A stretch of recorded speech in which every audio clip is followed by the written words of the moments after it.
Hey guys, tonight we're stepping into the sandals of someone you probably won't survive as. Because let's face it, if you were really a Roman gladiator's assistant, you'd be lucky to make it past your first week. Imagine waking up in a dark, damp cell with no windows, the air thick with sweat, iron, and something that might be blood. Outside, roosters are crowing, but here, there's no sunrise joy, just a sound of chains clinking and gruff voices barking orders. You groan, roll off your straw mat, and realize your feet are already sore from yesterday's 12-hour shift. The day ahead? More the same. Cleaning weapons, scrubbing floors, and dodging angry gladiators who could snap your neck without breaking a sweat. So, before you get comfortable, take a moment to like the video and subscribe, but only if you genuinely enjoy what I do here.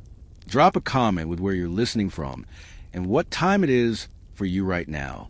Now, dim the lights, maybe turn on a fan for that soft background and let's ease into tonight's journey together. You trudge out of the cramped sleeping quarters, shoulders hunched under the weight of exhaustion, and step into the world of the Ludus, the gladiator training school. It's not glamorous. It's more like a prison with better swords. Around you, other assistants shuffle through their morning routines, eyes glazed, hands blistered. Some were born slaves. Others sold themselves into this life to escape starvation or debt. You? Let's say fate wasn't exactly kind.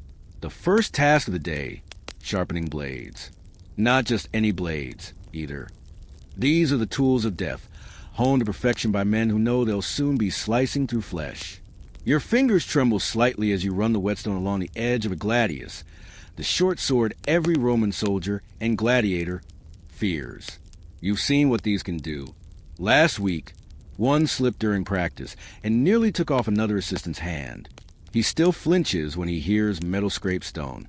Historians estimate that a single gladiator could go through dozens of sparring sessions before earning the chance to fight in the arena. But you don't get that luxury. There's no fame waiting for you. No cheers from the crowd. Just calluses, bruises, and occasional kick to the ribs when someone's in a bad mood. And speaking of moods, the head trainer walks in now, his voice booming like thunder across the courtyard. Move faster, he barks at you, and you obey without question. Because here's the thing about being a gladiator's assistant. You're invisible until you mess up. Then, suddenly, all eyes are on you. Usually right before someone decides to use you as an example. You move faster. There's no other option. The head trainer, Gaius Valerius, is a man built like a battering ram and twice as merciless. His eyes scan the courtyard like a hawk over a field of mice, and you're not about to be the one he swoops down on. You've seen what happens when someone draws his attention. Broken ribs, missing teeth, or worse, a public flogging just to remind everyone who's in charge. The Ludus itself isn't much more than a fortress of sweat and iron. Stone walls around a compound, high enough to keep the gladiators and their assistants in, but low enough that the curious citizens of Rome can peer over and whisper among themselves. Some come for inspiration, others for gossip, and a few with darker intentions. You've heard rumors of women sneaking notes into the barracks, promising freedom or riches in exchange for, well, let's just say not every assistant stays out of trouble. Your job here is simple. Survival. That means keeping your head down, your hands moving, and your mouth shut. You carry buckets of water to the training grounds where the gladiators are already sparring, their bodies glistening under the morning sun, their beasts of muscle and discipline, each one a weapon forged through years of pain and practice. And yet, even they live under chains. Literally. Most are slaves or prisoners, forced into this life until they either die in the arena or earn their rudis, the symbolic wooden sword that grants them freedom. Historians still argue whether most gladiators were actually volunteers, or if the promise of fame and fortune was just propaganda. But you know better. You've seen the scars, the hollow stares, the way some men flinch at the sound of a whip. Freedom is a dream buried under layers of blood and sand. As you pass by a group of murmuring assistants near the armory, one of them nudges you. They're saying there's a new recruit coming today. He whispers. A Thracian. You nod, not really caring. Another body to train, another name to forget. Most don't last long anyway. You glance toward the main gate as it creaks open. Dust kicks up from the road beyond, and a figure steps inside, bound in iron cuffs. He looks around, eyes wide with something between fear and defiance. A murmur runs through the courtyard. New blood, just what everyone needs. The new recruit doesn't last long before the stench of the Ludus wraps around him like a noose. You've been here long enough to stop noticing it. Sweat, blood, unwashed bodies, and something you can only describe as ancient despair. But for fresh arrivals, it hits them like a punch to the gut. He stumbles forward, coughing, his nose wrinkling at the air. You almost feel bad for him. You don't have time to dwell on it. The day is already slipping away, and there's work to be done. The gladiators are finishing their morning drills, and now it's your job to clean up after them. That means dragging heavy buckets of water across the training yard, scrubbing sweat from stone floors, and wiping down weapons that will soon be stained with more than just grime. Your hands reek of oil and rust by mid-morning, and your tunic clings to your skin like a second, much less pleasant layer. Historians estimate that the average Roman bathhouse was cleaner than most parts of the Ludus. Iron tools weren't sterilized between uses, wounds were treated with vinegar and crushed herbs, and personal hygiene wasn't exactly a priority. Some gladiators rubbed animal fat on their skin to protect themselves from the sun. Or, if they were feeling fancy, used crocodile dung as sunscreen. You remember that one because it smelled worse than everything else combined. As you pass through the mess hall, the scent of boiled barley and stale fish nearly knocks you off your feet. A few assistants are already lined up for their meal, though meal might be too generous a word. It's more like sustenance. Enough calories to keep you moving, but never enough to make you feel full. You grab your wooden bowl and sit near the back. Try not to draw attention. The older assistants warn newcomers about drawing eyes during meals. It makes you look weak, and weakness invites trouble. A group of gladiators strides in, still sweaty from training. They laugh and shout, slapping each other on the back, their voices bouncing off the stone walls. One of them, a towering Samnite with a scar running down his cheek, catches your eye and smirks. You lower your gaze immediately and start eating faster. You know what happens when someone decides to entertain themselves at your expense. Across from you, another assistant named Marcus lets out a groan. I swear, he mutters, if I smell another armpit today, I'm going to lose my mind. You glance toward the row of gladiators and grimace. He's not wrong. The Ludus is a place where body odor isn't just tolerated. It's practically a badge of honor. Some men go days without washing, claiming it makes them tougher. Others rub themselves with sand or ash to mask the stink. And then there's the occasional genius who thinks rolling in horse manure helps repel insects. Spoiler alert, it doesn't. You take another bite of your porridge and try not to think about how the same hands that wiped sweat off blades this morning are now scooping food into your mouth. You've learned not to be picky. A sudden crash echoes through the hall as one of the gladiators throws his bowl against the wall in frustration. Laughter follows, followed by a sharp bark from Gaius Belerius, who appears like a shadow from the corridor. Silence falls instantly. Back to work, he growls. And if I catch anyone slacking again, I'll personally see to it that your next shift lasts until sunrise. No one argues. You all scramble to your feet, bowls half empty, stomachs half full. There's no time for comfort here, not when every moment is spent surviving the next. You trudge back toward the armory, your stomach still growling from that half-finished meal. The air inside is thick with oil and sweat, and the dim torchlight flickers against rows of swords, shields, and armor waiting for their next use. Your job here is simple. Keep everything sharp, clean, and ready. But in practice, it's anything but. The tools you work with are blunt by modern standards. Stone grinders, coarse sand, and wooden-handled knives that feel more like clubs than precision instruments. You've learned to handle them carefully. A slip can mean a deep cut or worse. Last month, an assistant named Tiberius lost 2 fingers when he tried to speed up sharpening a spada with a faulty grinding wheel. He still works here, but now he limps and flinches every time someone raises a hand near him. Historians have found remnants of gladiator training grounds littered with broken equipment and blood-stained stones, proof that mistakes were common and often fatal. Even minor errors could earn you a beating, especially if they cost money. Replacing a snapped sword hilt or a cracked shield wasn't cheap, and Gaius Valerius made sure everyone knew exactly how much each item was worth in bruises. You pick up a gladius and inspect its edge under the flickering light. It's dull. Someone didn't finish their job properly yesterday. You set to work, running the whetstone along the blade with practiced strokes. Each motion reminds you of the lives these weapons take. Some assistants refuse to look at the blades too closely, as if avoiding eye contact might protect them from a violence ahead. You don't have that luxury. You know what the steel does. You've seen men come back from the arena missing limbs, eyes, or breath. A heavy boot scuffs against a stone behind you. You're slow. A voice growls. You don't need to turn around to recognize it. Lucius, one of the more temperamental gladiators, has taken a liking to making your life miserable. He leans over your shoulder, peering at the sword in your hands. That won't hold up in the sand.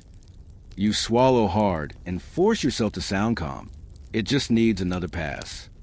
He scoffs and grabs a blade from you, holding it up to the torchlight.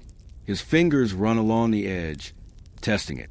For a moment, you think he'll throw it back at you and walk away. Instead, he grips the hilt tighter and turns his gaze on you. "Try again," he says, shoving the sword into your chest so hard you stumble backward. "And do it right this time." You nod, swallowing your fear. Arguing isn't an option. Not here. Not ever. As Lucius stalks off, muttering something about needing a better assistant, you glance around the room. No one looks at you. No one ever does. That's the rule in the Ludus. You suffer alone. Showing weakness means drawing attention, and attention usually leads to pain. You settle back onto your stool and start over, this time pressing harder with the whetstone. Sweat drips down your brow, mixing with the dust in the air. The blade gleams slightly under your efforts, but you know it will never be perfect. Nothing here is. A distant horn blares through the compound, signaling the start of afternoon drills. Outside, the courtyard erupts into movement, shouts, clashing metal, the thud of bodies hitting the ground. Another day of training, another round of bruises, and another reminder that no matter how careful you are, danger is always close. Historians still argue whether gladiators trained daily or followed structured routines. From what you've seen, it's a little of both. Some days are brutal, others less so, but none are kind. And you? You're just a shadow among warriors, hoping not to be noticed until it's too late. The afternoon drills are in full swing by the time you finish sharpening the last of the swords. The clang of metal on metal echoes through the Ludus, punctuated by the occasional grunt or shout. You can hear Lucius barking orders at a new recruit, his voice sharp as a freshly honed blade. Outside, the courtyard is a battlefield of sweat and steel, where gladiators clash under the watchful eyes of their trainers. But here in the armory, the real battles are fought with whispers. You're not supposed to listen. Assistants aren't meant to hear the secrets that pass between men who live and die by the sword. But when you spend your days polishing armor and oiling shields, you learn to keep your ears open while keeping your head down. And today, there's plenty to hear. "Did you hear?" One assistant mutters from across the room. They say Cassius won't be fighting next week. Another scoffs. Of course he won't. Not after what happened in the arena last time. You glance up briefly, but don't break rhythm. Gossip spreads faster than rust on a damp blade, and it's best not to look too interested. Still, you catch snippets. Cassius, a veteran Thracian, was favored to win his last match until he hesitated in the final moment. Some say he spared his opponent out of mercy. Others claim he simply lost his nerve. Either way, the crowd didn't like it. And when the crowd doesn't like something, the organizers take notice. Historians still argue whether gladiators were ever allowed to refuse a fight. Officially, they were bound by contract and honor. Unofficially, there were always ways to avoid the sand if you knew the right people or owed the wrong ones. A few feet away, another pair of assistants leans in close, speaking in hushed tones. "I heard Marcus Valerius paid off the editor to get him killed." One says, "You mean the one who stabbed himself instead of finishing his opponent?" "No, the other one, the Greek. They said he insulted the senator's wife before the game started." You bite your lip. That one you remember. A young Hoplomachus named Damaris had been scheduled to fight, but he never made it to the arena. Rumor has it he was found dead in his cell 2 nights before the match. Throat slit. Officially, it was ruled a suicide. Unofficially? Well, no one dared ask questions. Gossip in the Ludus isn't just idle chatter. It's survival. Knowing who's in favor, who's fallen out of grace, and who might be looking for someone to blame can mean the difference between a quiet day and waking up with a knife in your ribs. As you wipe down a battered scutum shield, you overhear yet another conversation drifting in from the corridor. This one's louder, less cautious. They're bringing in wild beasts next week. A voice growls. Lions. Maybe even a rhinoceros. You freeze. Beasts. That means extra work for assistants. Cleaning cages, feeding the creatures, and sometimes, when things go wrong, dragging bodies out of pens. And things always go wrong. You've seen what happens when a lion gets restless. Last month, a handler got too close during feeding time and lost an arm. No one mourned him. He was just another casualty in a place built on blood. The horn blares again, signaling the end of training. The courtyard erupts into movement as gladiators disperse, some limping, others laughing. The smell of sweat and exhaustion rolls to the compound like a thick fog, and somewhere buried beneath all the noise and dust is the truth about why Cassius won't be fighting, and who decided it for him. You drag yourself into the gladiators' quarters just as the sun begins its slow descent behind the stone walls of the Ludus. The air is thick with sweat and exhaustion, but there's no time to rest.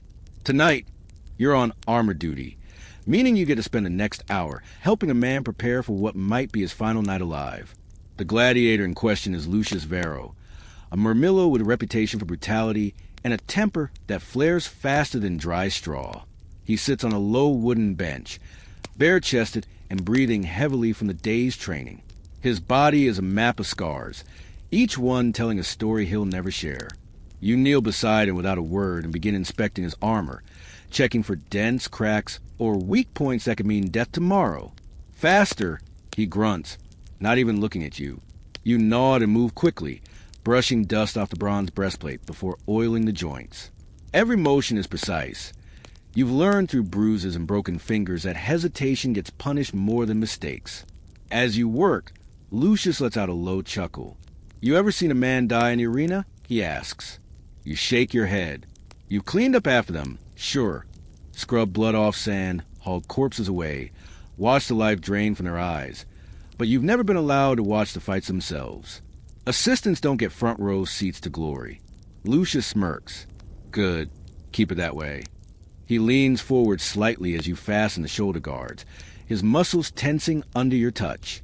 This is the moment where most assistants learn just how dangerous their job can be. A wrong move, a too sharp tug, an accidental scrape, can earn you a punch to the gut or worse. Some gladiators are superstitious about their gear, believing that a poor fit or a clumsy assistant can bring bad luck. Historians still argue whether gladiators were ever allowed to choose their own assistants, or they were simply assigned by the Lanista, the owner of the Ludus. From what you've seen, some men develop a sort of bond with their attendants, relying on them for more than just armor maintenance. Others treat them like furniture, useful, but easily replaced. As you tighten the straps around Lucius's waist, he suddenly grabs your wrist, stopping you mid-motion. His grip is iron. You dropped something yesterday, he says, voice low. A belt clasp. Gaius notice. Your stomach drops. You remember that, just a small mistake, a tiny piece of metal that slipped from your hands during cleaning. You hadn't thought much of it, but apparently someone did. I didn't mean to, you start, but Lucius cuts you off with sharp glare. I cover for you. You blink. That was unexpected. Gladiators don't usually waste energy protecting assistants. Most see them as expendable, useful only for chores and errands. Before you can respond, he releases your wrist and stands, testing the weight of his armor with a few slow steps. Satisfied, he nods. Do better tomorrow. And with that, he walks out, leaving you kneeling on the cold stone floor, heart pounding. Outside, the courtyard is buzzing with activity. More assistants rush past you, carrying water, food, and weapons. The scent of roasted meat drifts in from the mess hall, reminding you that while the fighters eat well before a match, you'll be lucky to get anything more than stale bread tonight. You rise slowly, rubbing your wrist where Lucius gripped it. For all his cruelty, he spared you today. Whether that means anything or not remains to be seen. The arena is still hours away, but already the Ludus hums with nervous energy. Gladiators pace like caged beasts, some whispering prayers to forgotten gods, others staring into the distance as they're trying to burn their fate into submission. Assistants dart between them like ants, delivering last-minute adjustments to armor, checking weapon grips, and, most importantly, keeping out of the way. You're not assigned to Lucius tonight. Instead, you've been pulled into the Messier side of preparations, the part no one talks about in the grand stories of Rome's blood-soaked spectacles. You follow a group of assistants toward the back corridors of the compound, where the real work begins. The sand in the arena needs raking, not just for aesthetics, though that matters too, but because blood soaks into it, turning patches into sticky traps that can cost a fighter his footing. The Ludus employs men specifically for this task, but when extra hands are needed, assistants like you get pressed into service. It's dirty, thankless labor, and if you slip up, well, the crowd might not see you, but the gladiators sure will. Historians have found evidence that some arenas use layers of sand mixed with crushed oyster shells or lime to help absorb blood more efficiently. Whether that actually worked or was just a marketing tactic remains unclear. Either way, by the time you finish dragging your rake across the arena floor, your boots will be stained red and your gloves soaked through. Tonight's event is a special one, a double match followed by a beast hunt. That means twice the cleanup, twice the risk, and twice the chance someone ends up dead before sunrise. As you step onto the sand, the weight of the moment settles over you like a heavy cloak. This is sacred ground, in a way, at least for those who fight here. For you, it's just another place to work until your fingers bleed. A horn blares in the upper tiers, signaling the start of the first match. The roar of the crowd rises like a wave, crashing down onto the arena below. You glance upward and catch sight of the VIP section, where senators and wealthy patrons recline on plush cushions, sipping wine and placing bets. Some even bring servants to fan them while they watch men die. You lower your head and keep raking. Behind you, a body hits the sand with a sickening thud. No one stops. The attendants will drag him out after the fight is over. Until then, you pretend he doesn't exist. A fellow assistant nudges you. "Hey," he mutters under his breath. "Did you hear what happened last week?" You shake your head. They had a bear loose in the tunnels. Took 3 men to subdue it. You grimace. Beast hunts are always dangerous, but when something goes wrong behind the scenes, it's the assistants who pay the price. You've seen men dragged off by wild animals, crushed under collapsing gates, or trampled in the chaos of releasing creatures into the arena. Another horn sounds, signaling the end of the first match. The crowd erupts into cheers, or jeers, depending on how it ended. A victorious gladiator raises his arm in triumph, but all you see is the blood dripping from his sword. And then comes your next job, dragging the loser's body out of the arena. You grip the corpse under its arms and pull, the weight heavier than it should be. Sand clings to the man's wounds, mixing with blood and sweat. His eyes are open, frozen in shock. You don't recognize him. He must have come from another Ludus. Doesn't matter. He's just another stain on the sand now. Historians still argue whether fallen gladiators were always given proper burials or simply disposed like garbage. From what you've seen, most aren't lucky enough to be remembered at all. As you reach the edge of the arena, a shadow looms over you. You're slow, Gaius Valerius growls. Move faster next time. You nod without looking up and disappear into the tunnels, leaving the roar of the crowd behind, and stepping deeper into the darkness where only ghosts remain. The arena is a beast of its own, and like any wild creature, it has moods. Some nights, the crowd is merciful, cheering for skill, gasping at near misses, roaring when a fighter earns their freedom. Other nights, they're bloodthirsty, demanding death with every swing of the sword. Tonight, you can feel in the air. The people are restless. You stand just beyond the edge of the sand, watching as the next match begins. A Murmillo faces off against the Retiarius. The classic clash of net and trident against shield and sword. The Retiarius dances around a heavier-armed opponent, weaving like a spider trying to ensnare prey. The Murmillo charges, swinging his gladius in wide arcs, but the Retiarius dodges again and again. Then it happens. A misstep. Just one. The Murmillo's foot catches on a patch of blood-soaked sand. He stumbles. The Retiarius seizes a moment, flinging his net with deadly precision. It wraps around the Murmillo's arms and head, trapping him like a fish pulled from the sea. The crowd erupts into cheers. You hold your breath. The Retiarius steps back, raising his trident high, waiting for the signal. The Murmillo drops to his knees, hands raised in surrender. His fate now rests in the hands of the editor, the official overseeing the games, and the whims of the audience. The Murmillo glances toward the VIP section, eyes pleading. Some men know how to play the crowd, begging for mercy with theatrical flair. Others remain silent, hoping dignity will buy them survival.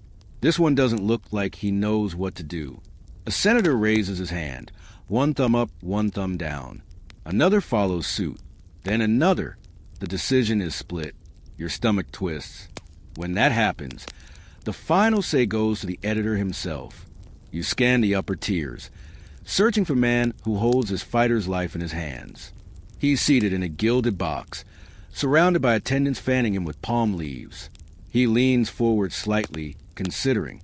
For a moment, you think he might spare the Murmillo. Then, with a flick of his wrist, he turns his thumb downward. The roar of approval is deafening. The Retiarius doesn't hesitate. He drives a trident into the Murmillo's chest with practiced efficiency. Blood sprays across the sand. The Murmillo convulses once, then stills. You don't move. You've seen this before. You should be used to it by now. But you're not. Behind you, an assistant mutters, "That was fast." Another replies, "Faster than last week. Remember when they made him crawl through the sand for 10 minutes before killing him?" You remember. How could you forget? Historians still argue whether gladiators always died in the arena, or if many were allowed to survive after surrendering. From what you've seen, it depends on the mood of the crowd and the generosity of the rich men who pay for the spectacle. The attendants rush onto the sand, dragging the body away, while others scatter fresh dust over the bloodied patches. The show must go on. As the next match begins, you retreat into the shadows, heart pounding. One day, maybe soon, it'll be someone you know out there, maybe even you. Not as a fighter. Assistants don't get that honor. But accidents happen. Mistakes are punished harshly. And sometimes, all it takes is one wrong glance of the wrong person to end up in the arena yourself. The scent of blood and sweat clings to your skin as you retreat into the dim corridors beneath the arena. Your hands are shaking, not from fear, but from exhaustion. You spent the last hour cleaning wounds, fetching water, and applying makeshift treatments to men who may not live through the night. Being a gladiator's assistant means more than just sharpening swords and polishing armor. Sometimes, it means playing medic when no real physician is available. Tonight's injuries are worse than usual. The crowd has been particularly cruel, demanding brutal finishes and punishing fighters who hesitate. In one corner of the infirmary, a Murmillo groans as another assistant presses a cloth soaked in vinegar against his bleeding arm. The sharp sting makes him flinch, but he doesn't cry out. Crying gets you labeled weak, and weakness rarely survives long in the ludus. You kneel beside a fallen Retiarius whose leg wound is deep enough to expose muscle.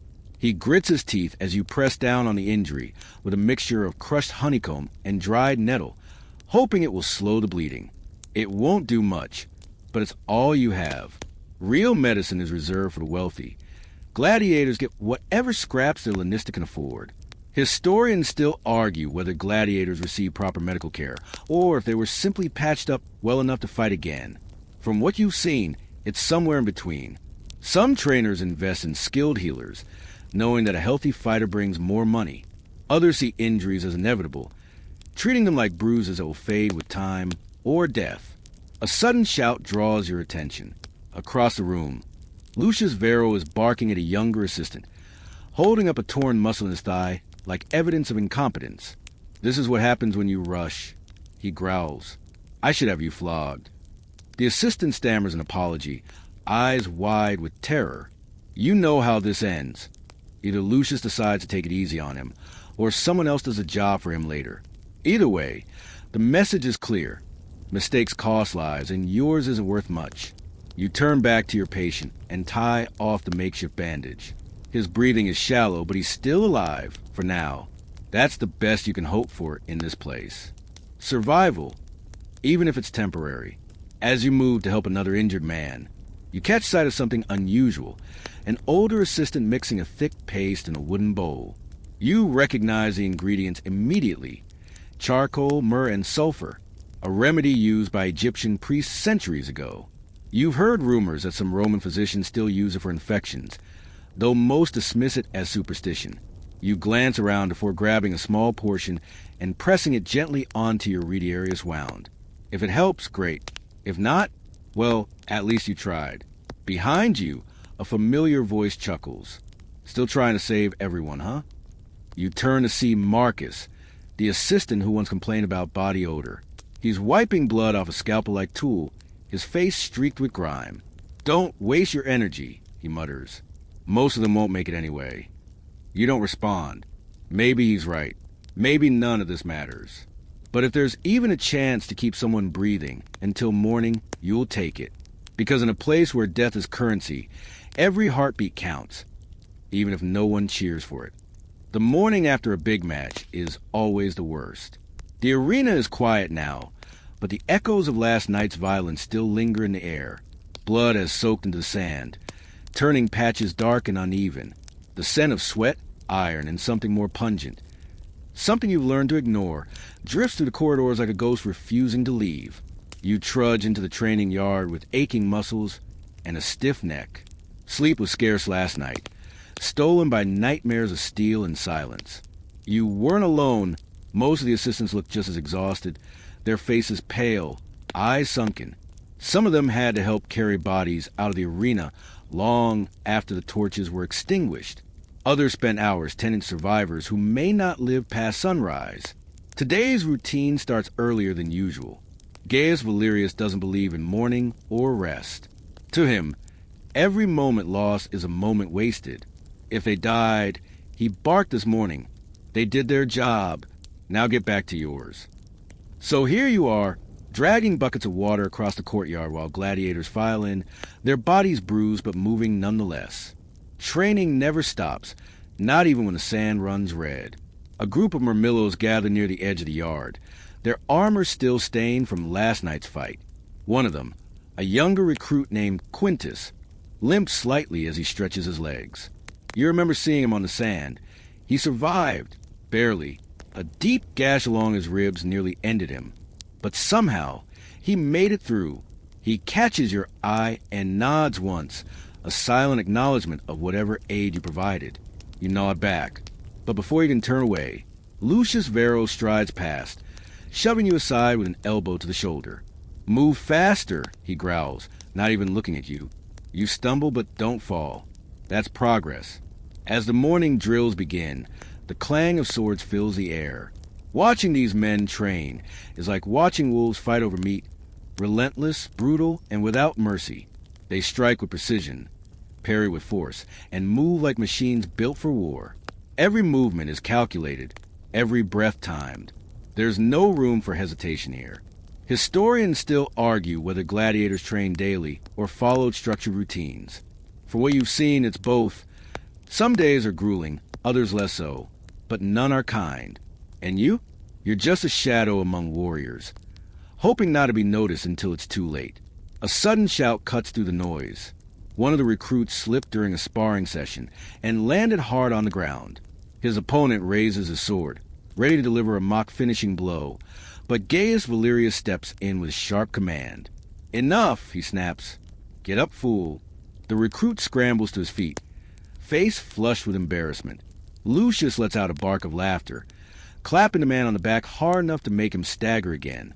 You watch all of this from the sidelines, bucket in hand, knowing that if you ever step onto that sand, even by accident, it won't be for practice. Behind you, another assistant mutters under his breath.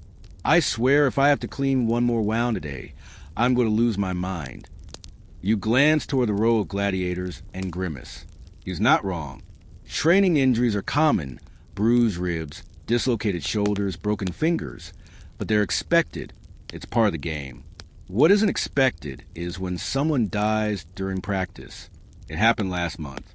A new recruit got too confident, tried to show off in front of the others. His opponent didn't hold back. By the time the medics reached him, there was nothing left to save. No one mourned him.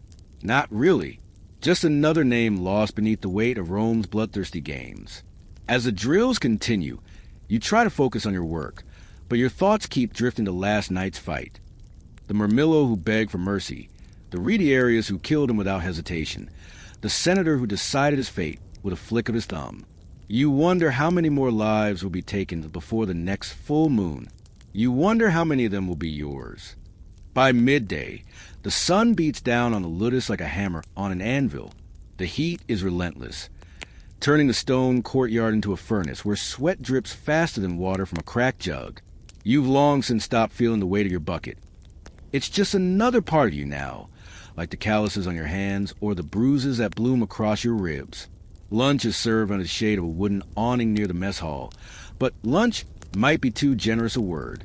A thin porridge made from boiled barley sits in shallow bowls, mixed with bits of stale fish and whatever herbs the cook could scavenge. Some assistants swear the fish is actually old boot leather, softened by hours of boiling. Others say it's horse meat. No one dares ask for confirmation. You take your bowl and find a spot near the back, hoping to avoid attention. The older assistants warned you about drawing eyes during meals. It makes you look weak, and weakness invites trouble. Sure enough, as you sit down, a group of gladiator strides past, their laughter booming like thunder. One of them, a towering Samnite with a scar running down his cheek, catches your eye and smirks. You lower your gaze immediately and start eating faster. Across from you, Marcus lets out a groan. I swear, he mutters, if I eat this again tomorrow, I'm going to lose my mind. You glance toward the row of fighters and grimace. He's not wrong. The Ludus isn't exactly known for its gourmet offerings. Gladiators get better food, roasted meats, fresh bread, and even wine diluted with water. But assistants, you're lucky if your meal doesn't taste like sand. Historians still argue whether gladiators followed a strict diet or if they ate whatever was available. From what you've seen, it's a little of both. Some trainers believe in feeding their fighters well, knowing that strong bodies mean longer survival in the arena. Others see no point in wasting resources on men who may not live past next week. As you chew through the gruel, try not to think about what it might contain. A commotion erupts near the front of the line. Two assistants are arguing over the last piece of bread, their voices rising until Gaius Valerius steps in with a sharp bark. Enough, he growls. If you want more, earn it. The two men flinch and step back, heads bowed. No one argues with Gaius, not unless they enjoy waking up with broken bones. Marcus shakes his head. You ever notice how they always have something decent to eat, no matter what? You glance toward the gladiators, watching as they tear into roasted goat meat with their bare hands. Their meals are richer, spiced with honey and garlic, sometimes even sprinkled with poppy seeds. They laugh and drink, already planning their next fight, while you sit here wondering if your stomach will survive another day of the sludge. A sudden thought strikes you. Do you think they ever miss real food? Marcus raises an eyebrow. What, like home-cooked meals? You nod. He chuckles darkly. Maybe some of them do, but most? They don't remember what that feels like. And he's right. Most of these men were sold into the Ludus as children or taken as prisoners of war. By the time they reach adulthood, they've forgotten what life outside these walls even tastes like. You take another bite of porridge and try not to think about how the same hands that wiped sweat off blades this morning are now scooping food into your mouth. You've learned not to be picky. A horn blares from the training grounds, signaling the end of lunch. The gladiators rise without hesitation, wiping their mouths on their sleeves before heading back to work. The assistants scramble to follow, bowls half empty, stomachs half full. There's no time for comfort here, not when every moment is spent surviving the next. The afternoon sun beats down like a hammer on an anvil, and the ludus is thick with sweat, dust, and something else. Something hard to name, but just as heavy. Jealousy. It's always here, simmering beneath the surface, waiting for the right moment to boil over. You've learned to spot it in the way men glance at each other during training, in the way they measure their strength not just against opponents in the arena, but against each other. Every gladiator wants to be the best, and every assistant knows that favoritism can mean the difference between survival and punishment. You're scrubbing blood off a gladius when you hear the first shout. Your foot was too slow. Someone snaps him across the courtyard. A second voice cuts in, sharp and defensive. I won because I adapted. You wouldn't know how. You don't need to look up to know who it is. Lucius Vero and Gaius Marcellus, two of the most feared fighters in the ludus. They've been rivals since before you arrived, locked in an unspoken war for dominance. One is a Murmillo, the other a Secutor, but it doesn't matter what armor they wear. All that matters is who earns more coin, who draws bigger cheers, who gets chosen for the next big match. Historians still argue whether gladiators ever truly fought for honor or if everything was about money and survival. From what you've seen, it's both, and sometimes one kills the other. A crowd begins to form around them. Gladiators and assistants alike pausing mid-task to watch the inevitable unfold. No one intervenes. That's not how things work here. If Lucius and Gaius want to settle this with fists, or worse, blades, it's none of your concern until cleanup time. You keep scrubbing, trying to make yourself invisible. Gaius takes a step forward, his jaw tight. You think you're better than me? Lucius smirks. I know I am. And then it happens. A punch lands hard against Lucius' cheek, snapping his head back. He stumbles, but only for a second. Then he retaliates with a knee to Gaius' stomach, followed by a brutal elbow to the ribs. The fight erupts in a flurry of motion. Fists flying, bodies crashing into stone walls, grunts of pain echoing to the compound. Assistants scatter like startled birds, but no one runs to stop them. That's not your job. Your job is to stay out of the way and pray the brawl doesn't come near you. One of the younger assistants, barely older than a boy, freezes in place, eyes wide with terror. A veteran beside him mutters under his breath, "Don't move, don't breathe." You understand why. You've seen what happens when someone accidentally steps between two fighting gladiators. Last month, a water boy got caught in the middle of a scuffle and ended up with 3 broken ribs. He still limps when he walks. The trainers don't intervene, at least, not yet. Gaius Valerius watches from the edge of the yard, arms crossed, expression unreadable. He lets fights play out sometimes, believing that real combat builds resilience. Only when someone starts to lose too much blood does he step in. Finally, after what feels like an eternity, he barks a single command. Enough! The fighters freeze mid-punch. Not because they want to stop, but because no one disobeys Gaius Valerius. He strides forward, eyes blazing. You think the arena is the only place where weakness gets punished? His voice is low, dangerous. You'll both spend tomorrow cleaning cages. Lucius and Gaius exchange a final glare, their rivalry far from settled. But they know better than to push further. They nod stiffly and step back, chests rising and falling with exertion.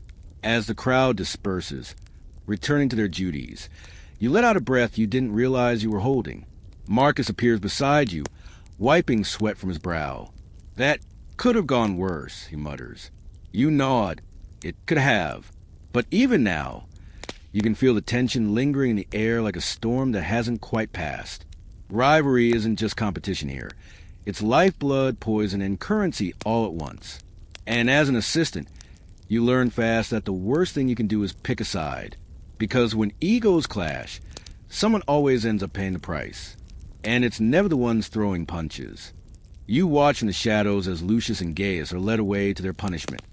Scrubbing the beast cages, a task usually reserved for the lowest of assistants.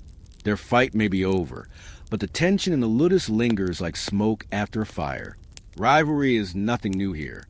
It's woven into every stone wall, every sword stroke, every whispered rumor that passes through the corridors like a ghost refusing to die. But today feels different. There's talk again, rumors drifting through the compound like dust on the wind. A match has been scheduled. Not just any match. The kind that turns men into legends or corpses. Lucius Vero will fight in the Coliseum next week. The words hit you like a punch to the gut. You've heard about the Coliseum before. Everyone has. It's not just another arena. It's the arena. The place where Rome's greatest spectacles unfold beneath the gaze of senators, emperors, and thousands of bloodthirsty spectators. Fighters who survive that don't just earn coin or favor. They earn fame. Some even walk away with their rudis. The wooden sword that grants them freedom. It's what every gladiator dreams of. And yet, as you glance toward Lucius' empty space in the training yard, you feel no excitement, no pride, just dread, because you know what this means. He'll train harder. He'll demand more from his attendants. Mistakes won't just earn bruises. They'll earn punishment. And if he loses, well, failure doesn't go unnoticed. Assistants have been blamed for worse than a lost match. Historians still argue whether gladiators were ever truly free once they earned their rudis, or most simply traded one form of servitude for another, fighting for private patrons or becoming trainers themselves. But for now, none of that matters. What matters is that Lucius is going to Colosseum, and your life just got a little more dangerous.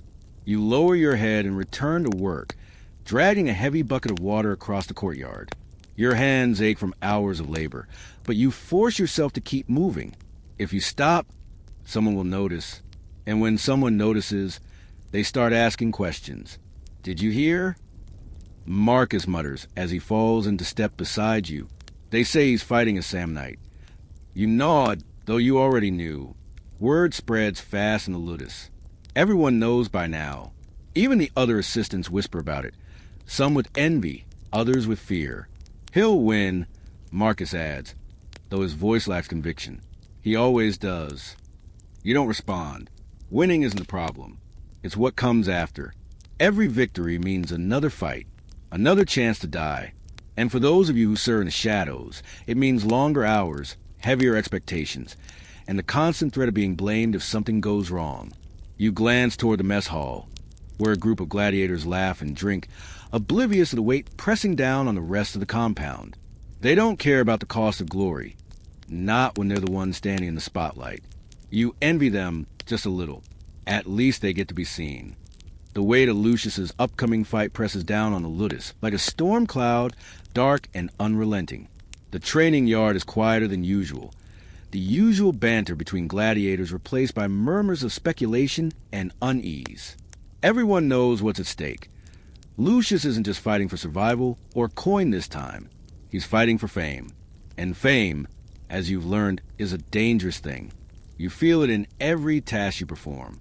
The sharpening of his sword takes longer, every edge inspected twice before being deemed acceptable.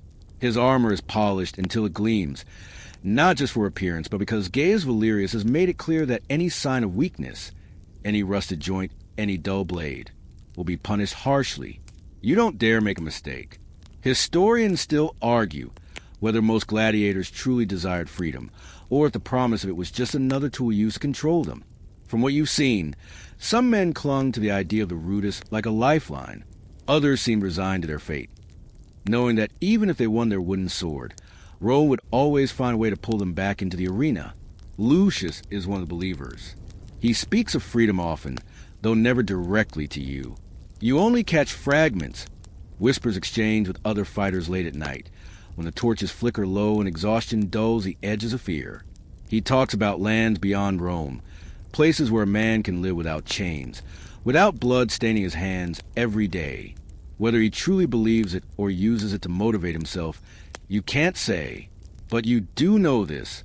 Every win means another fight, and another, and another. Behind you, Marcus mutters under his breath as he scrubs a scutum shield. I swear, if I have to clean this damn thing one more time this week, I'm going to lose my mind. You glance toward the rows of assistants working beside you and grimace. He's not wrong. Ever since the announcement, the trainers have doubled their expectations. Every piece of equipment must be perfect. Every movement must be precise. Even the sand in the training yard is raked more carefully now, as if preparing for an emperor's personal inspection. You take a deep breath and focus on your work.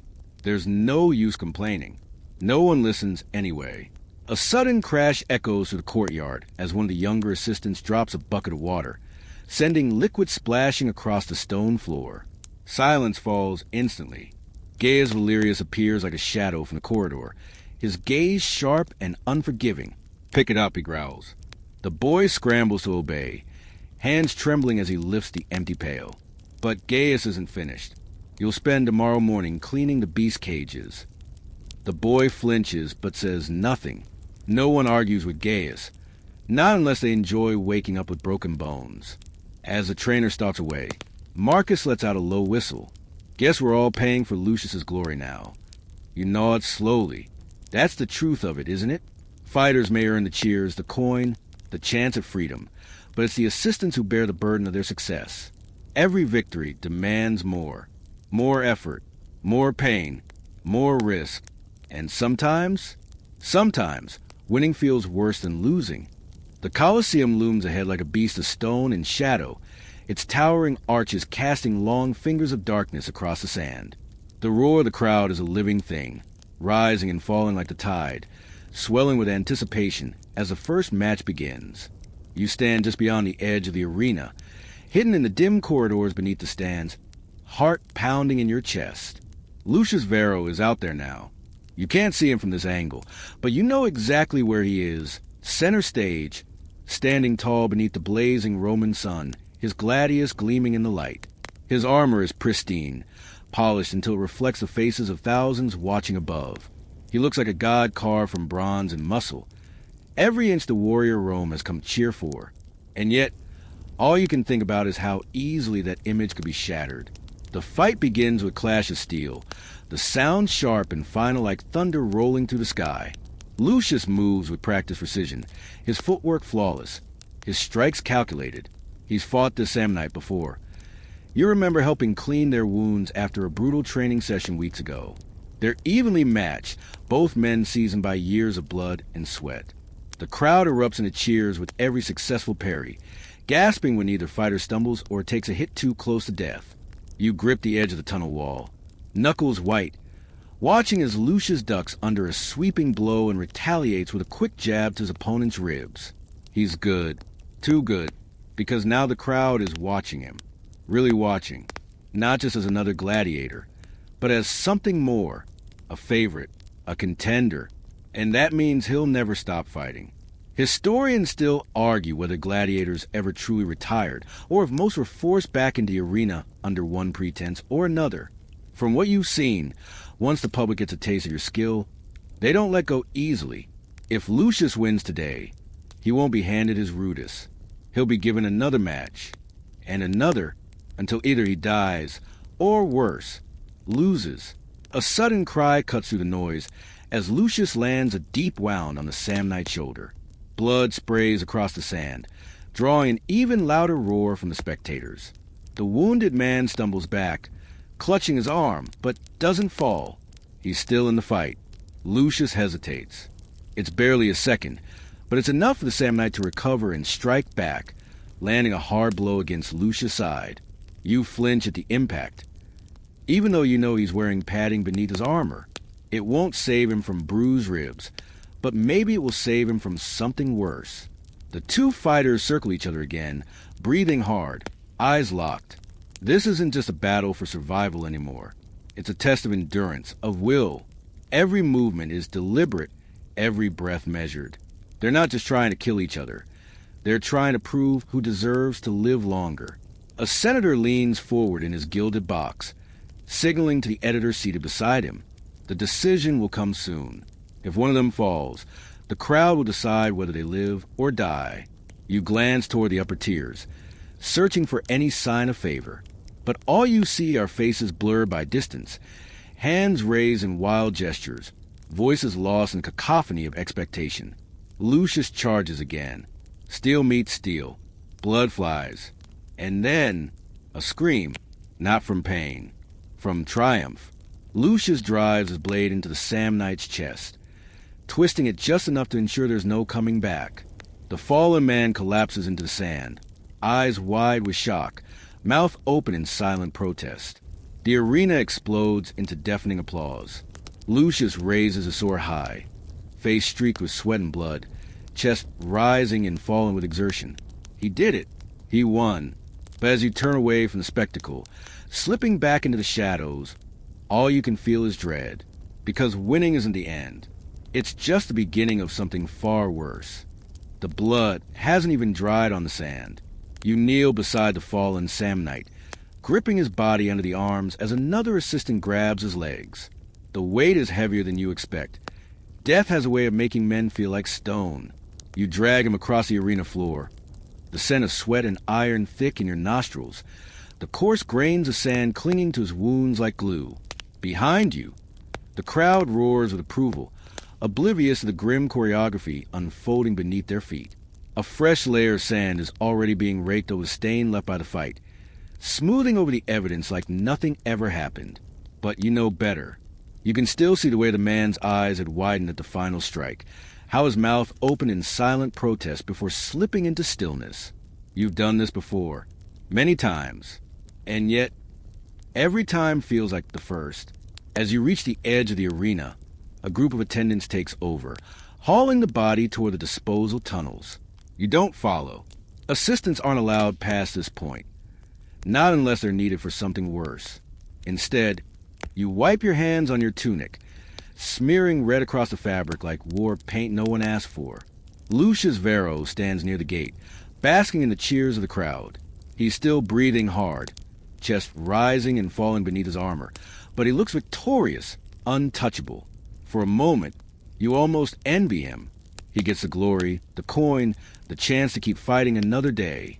You get to clean up after him. Historians still argue whether fallen gladiators were always given proper burials, or if most were simply dumped into mass graves outside the city. From what you've seen, it depends on who they were and who paid for them. Some bodies are claimed by families or former owners, buried with dignity and ceremony. Others are discarded like refuse, left to rot in pits where only scavengers dare to look. You glance toward the disposal tunnel again, watching as the attendants disappear into the darkness. Somewhere down there, the Samnite's body will be stripped of anything valuable, armor, weapons, even jewelry if he was lucky enough to have any. What's left will either be burned or buried, depending on the mood of the Lanista overseeing tonight's events. A fellow assistant nudges you, pulling you from your thoughts. "Come on," he mutters. "We've got more work." You nod and follow him back toward the armory, where the next set of fighters is already preparing. There's no time to mourn here, no time to think. Just movement, repetition, survival. As you scrub Lucius' sword clean of blood, you try not to imagine whose hand will hold it next, or whose body it will cut through, because the truth is, none of this stays with them. It stays with you. The Colosseum is a beast with 1,000 eyes, and tonight, one of them is watching you. You feel it before you see it, that slow, deliberate gaze that cuts to the shadows like a blade. Somewhere in the gilded boxes above, beneath the flickering torchlight and the scent of spice wine, someone powerful has noticed you, and that's never good. You're kneeling beside Lucius Vero, wiping sweat from his brow as he catches his breath after another brutal match. His body is a canvas of bruises and blood, but he's still standing, still breathing. The crowd adores him now, chanting his name between matches, throwing coins and flowers into the sand like offerings to a god. He's becoming something more than just another fighter. He's becoming a name. And names draw attention, especially from Rome's elite. A shadow falls across the arena floor as a pair of sandals clacks against the stone. You don't need to look up to know who it is. Gaius Valerius wouldn't interrupt this moment unless it was important. And when Gaius Valerius interrupts, it means trouble. Stand. He barks at you. You obey instantly, rising to your feet and lowering your gaze. That's the rule here. Never make eye contact unless invited. Never speak unless spoken to. And never, under any circumstances, let them think you're worth remembering. But it's too late for that. The senator wants to see you. Gaius mutters, voice low enough that only you can hear. Your stomach drops. Lucius glances up at you, his expression unreadable. For once, there's no smirk, no sharp remark. Just quiet understanding, because he knows what this means. Being noticed by Rome's elite isn't an honor. It's a trap. Some men are pulled into service as personal attendants, forced to serve senators or wealthy patrons in ways that rarely end well. Others disappear entirely, their fates unknown. And sometimes, if someone important decides they want to show, assistants become part of the spectacle. Historians still argue whether Roman elites ever took interest in gladiators' attendants or if most remained invisible to those in power. From what you've seen, it's rare, but when it happens, it's worse than death. You follow Gaius without protest, your heart pounding in your chest. The path to the VIP section feels longer than usual, the air heavier with every step. The closer you get, the more you notice the faces watching you. Curious, amused, indifferent. None of them care who you are. They only care what use you might be. At the top of the steps, a man waits. He's draped in fine linen, reclining on a plush cushion, surrounded by servants fanning him with palm leaves. A golden ring glints on his finger, and his lips curl into something that almost looks like a smile. "Ah," he says, voice smooth like oil. "This is the one?" Gaius nods stiffly. "Yes, my lord." The senator studies you for a long moment, then gestures lazily toward a servant holding a tray of figs. "Bring him something to eat."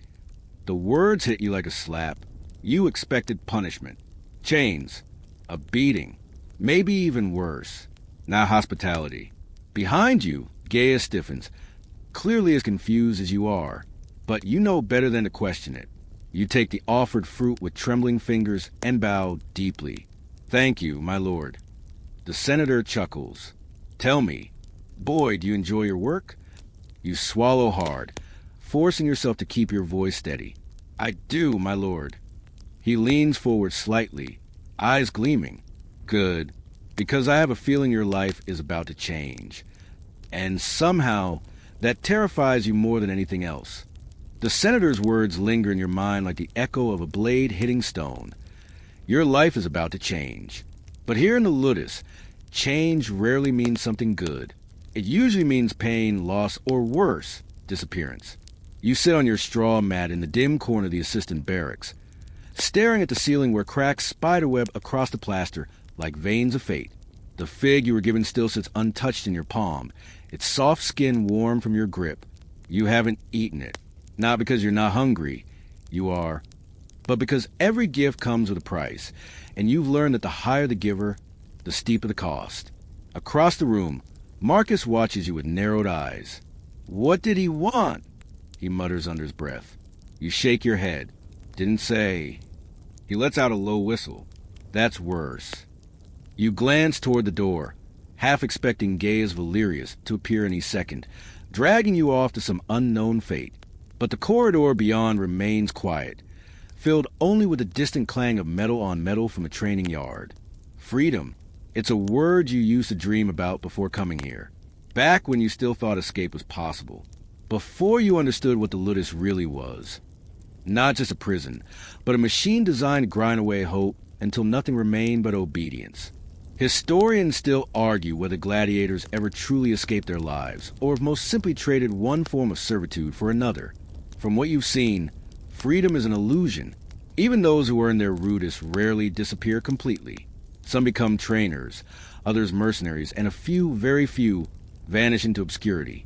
But for assistants, there is no wooden sword, no ceremonial release. Only work. Until you die, or someone decides to let you go. Marcus shifts beside you, voice barely above a whisper. "Have you ever thought about running?" You look at him sharply. He shrugs. "I mean, obviously not tonight. But someday." You swallow hard. You've thought about it. Who hasn't? But thinking isn't doing, and doing usually ends badly. You remember the last man who tried to escape. A fellow assistant named Tiberius. He made it past the outer walls, even got as far as the city gates before being caught. They brought him back in chains, bloodied and broken. No one saw him again after that. Gaius Valerius made sure of it. "I don't think we'd make it," you murmur. Marcus scoffs. "Yeah, well, I don't think staying here is exactly safe either." You can't argue with that. Outside, the wind howls through the narrow corridors of the compound, carrying with it the scent of sweat, iron, and something else. Something sharp and metallic. Rain, maybe, or blood. Sometimes it's hard to tell the difference. You glance down at the fig in your hand, turning it over slowly. Maybe this is your chance. Maybe the senator is offering you something real. Or maybe he's just choosing which cage you'll live in next. Either way, the choice isn't yours anymore. The days blur together like blood in the sand. You wake before dawn, move through your tasks on instinct, and fall into an exhausted sleep long after the torches have been extinguished. The rhythm of the ludus is relentless, sharpening blades, scrubbing floors, tending to wounds that never seem to heal. And yet, something has shifted. You feel it in the way Gaius Valerius watches you now, not with indifference, but with calculation. You see it in the glances exchanged between other assistants, their eyes filled with something close to pity. And most unsettling of all, you hear it in the whispers that follow you through the corridors, hushed voices speculating about what the senator wants with you. But no one knows, not even you. Lucius Vero hasn't said much since that night in the Colosseum. He still barks orders, still demands perfection from you. But there's something different in his gaze when he looks at you now. A flicker of something almost like regret. Or maybe just resignation. You wonder if he remembers sparing you when you dropped that belt clasp weeks ago. If he regrets it now. You wonder if he knows what's coming. Historians still argue whether Roman elites ever truly took interest in Gladiator's attendance, or if most remain invisible to those in power. From what you've seen, it's rare, but when it happens, it's worse than death. You sit near the edge of the training yard, oiling a battered gladius while watching the fighters spar.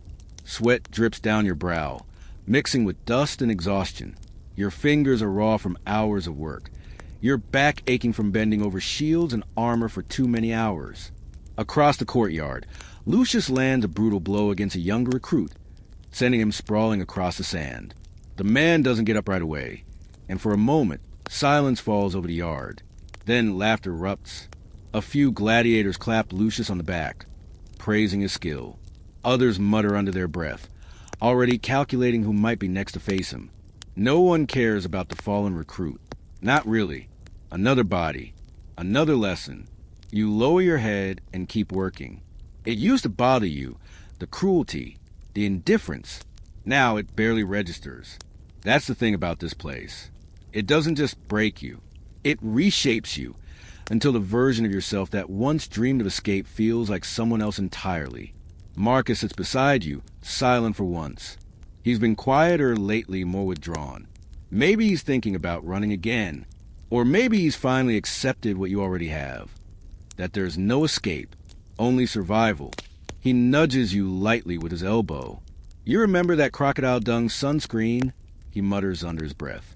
You blink, startled by the sudden shift in tone. Then you let out a quiet chuckle. Yeah, you remember. The assistant who swore it was better than anything else, until he melted half his face off trying to apply it. Even now, the absurdity of it makes you laugh. Just a little. Because sometimes, the only way to stay sane in a place like this is to hold on to the ridiculous things. The stupid jokes. The dumb stories. The tiny moments where you remember that you were once something more than just another pair of hands in the shadows. But then the laughter fades, and the weight settles back on your shoulders. You glance toward the sky, watching as the sun begins its slow descent behind the stone walls of the Ludus. Night will come soon, bringing with the same endless cycle of labor, fear, and survival. And somewhere in the distance, the whisper of fate grows louder. Waiting.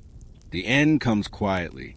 There's no grand farewell, no dramatic escape, no triumphant moment where you suddenly break free from the chains that have bound you for so long. Just a slow unraveling, like sand slipping through fingers, like breath fading in the final moments of a match gone wrong. You're not sure when it starts. Maybe the day the senator summoned you again and offered something more than just figs and idle questions. Maybe the night Lucius Vero looked at you and said, "You did well," without a sneer or a threat behind it. Or maybe it was the morning you woke up and realized you couldn't remember what your life was like before the Ludus. Whatever it was, it's over now. You stand at the edge of the arena one last time, watching as the sun dips below the horizon, casting long shadows across the blood-stained sand. The air is thick with the scent of sweat and iron, but it doesn't bother you anymore. You've grown used to it. to all of it. Behind you, the world continues on as if nothing has changed. Gladiators train, assistants scrub, trainers bark orders. The cycle never stops. It only shifts slightly, adjusting to who lives, who dies, and who gets pulled into the next role. And now it's your turn. The senator's offer was simple. Leave the Ludus. Serve him directly, and forget this place ever existed. It wasn't freedom, not really, but it was something close. A different kind of cage, perhaps, but one lined with silk instead of stone. Marcus didn't get the same chance. He stayed behind, nodding once when you told him what was happening. No tears, no protests. Just a quiet understanding between two men who survived longer than they should have. You'll be fine, he muttered, tossing you a small leather pouch filled with coins he barely had to spare. Don't waste it. You nodded, swallowing down the lump in your throat. I won't. And now, here you are, standing at the threshold of something new, uncertain whether you'll find peace or just another form of servitude. Historians still argue whether assistants were ever truly recorded in Roman history, or if their stories were lost beneath the roar of the crowd and the clash of steel. From what you've seen, most of them were forgotten, names erased by time, their labor unseen, their pain unspoken. But you remember the weight of every sword you ever sharpened, the sting of every whip aimed at your back, the names of those who fell beside you, whose bodies were dragged away while the world cheered above. You remember everything, and as you take your first step away from the Ludus, leaving its towering walls behind, you whisper a silent goodbye, not just to the place, but to the version of yourself that once believed survival was enough. Because now, for the first time in years, you have a choice. And maybe, just maybe, that's something worth holding on to.